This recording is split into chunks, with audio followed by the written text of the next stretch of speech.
আসসালামু আলাইকুম ওরহমতুল্লাহ বরকাতুহু। আজকে আমরা জানব কি আমাদের লাইফে আমরা কীরকম হয়ে চলছি। আমরা নিজের জীবনটাকে ভালো পথে চালাচ্ছি নাকি খারাপ পথে চালাচ্ছি। আজকে এই বিষয় নিয়ে আমরা কথা করব। কথা হচ্ছে যে কি আপনি কি নিজে বদলাতে চান কি চান না, এটা মেন বিষয়। আপনার মধ্যে যদি নিজে থেকে বদলানোর ইচ্ছা থাকে তাহলেই আপনি বদলাতে পারবেন।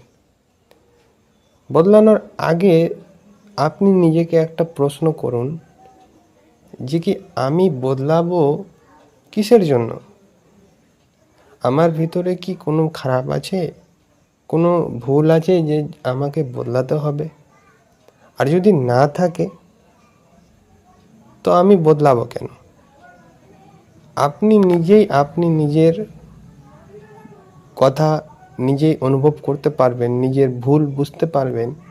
আপনাকে কেউ এসে ওই কথাটা বলবে না যেটা আপনি সবার থেকে লুকিয়ে করেন। আপনি নিজে লুকিয়ে ঘরের মধ্যে আপনি কি কথা বলেন, আপনি কি কাজ করেন, সেটা একমাত্র আপনিই জানেন।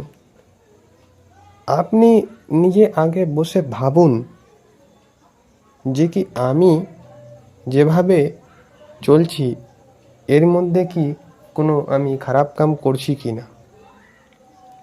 যদি কোনো খারাপ কাম করি তো সেই খারাপ কামগুলোকে আমাদেরকে এক সাইডে করতে হবে। তারপর আপনি চেষ্টা করবেন যে কি খারাপ কাজগুলো না হয়। আপনি আগে এগুলো চেষ্টা করবেন না যে কি আমাকে কি ভালো করতে হবে। আপনি ভালো করবেন এটা নাকি করবেন না, কিন্তু তার আগে আপনাকে যেগুলো খারাপ অভ্যাস আছে, খারাপ আপনার যেগুলো কর্ম আছে, সেগুলোকে আগে আস্তে আস্তে বাদ দিন। যেমন ধরুন আপনি দেরিতে ঘুমান আর দেরিতে ঘুমিয়ে ওঠেন, তো আগে আপনাকে এগুলো ঠিক করতে হবে। আপনি খাওয়া দাওয়ার টাইমে টাইমে আপনাকে করতে হবে, আপনাকে শরীর চর্চা করতে হবে। আপনি নামাজ ঠিকঠাক পড়ছেন কি না, আপনি নিজের কাজকামগুলোকে টাইম দিতে পারছেন কি না, আপনি নিজে কতটা ভালো হয়ে চলছেন এটা আপনাকে দেখতে হবে। আর সবচেয়ে মেন বিষয় হচ্ছে যে কি আপনি সোশ্যাল মিডিয়াতে কতক্ষণ থাকছেন, ফেসবুকে, ইনস্টাগ্রামে আপনি কতক্ষণ থাকছেন, এগুলো আপনাকে দেখতে হবে। এখনকার টাইমে আপনাকে মোবাইলটাকে আমার মনে হয় যে কি 6 থেকে 7 ঘন্টা, খুব জোর 9 ঘন্টা বা 10 ঘন্টা থেকে বেশি চালানো ঠিক না।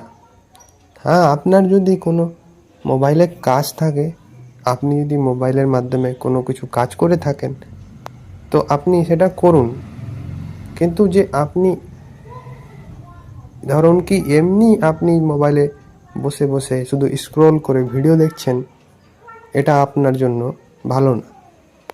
তো প্রথমে আপনাকে এগুলোই বাদ দিতে হবে, তারপরে আপনি নিজের জীবনটাকে ভালো কিছু করার জন্য এগাতে পারবেন। আপনি কোনোদিনও ফজরের সময় ঘুমিয়ে থাকবেন না। ফজরের টাইমটা হচ্ছে অনেক গুরুত্বপূর্ণ টাইম। এই টাইমটাতে আপনি যদি ঘুমিয়ে ওঠেন তো আপনার মাইন্ডও ফ্রেশ থাকে। আর আপনার তো আমার কথার উদ্দেশ্য এটাই যে কি আপনি শুধু নিজেকে ভালো কিছু করার জন্য এগাতে যেন না। এজন্য আপনি নিজের আগে ভুলগুলোকে খুঁজুন আর সেগুলোকে ছাড়ুন। নিজের খারাপ অভ্যাসগুলোকে আপনি দেখুন কি আপনি কি কি খারাপ অভ্যাস করছেন, এগুলোর প্রতি আপনাকে আগে সতর্ক হতে হবে। তারপরে আপনি নিজের জীবনে ভালো পথে এগাবেন। তখন কি হবে, আপনি নিজের ভালো পথে যখন এগাতে যাবেন তখন আপনার মনটা আর অতীতের কথাগুলো আসবে না, আর আপনার বাজে অভ্যাসগুলো আপনাকে মনে আসবে না। মানে কোনো ভালো কিছু করার জন্য সবচেয়ে আগে আপনাকে আপনার খারাপ কাজগুলোকে ছাড়তে হবে। এবার আপনি নিজেই ভাবুন, আপনি নিজেই দেখুন যে কি আপনার মধ্যে কি কি খারাপ আছে। যদি কথাগুলো শুনতে ভালো লাগে অবশ্যই ভিডিওটিতে লাইক করবেন। আপনারা ভিডিওটি সাবস্ক্রাইব করুন যাতে এরকম ভিডিও আরও আপনারা আগামীকালে দেখতে পাবেন।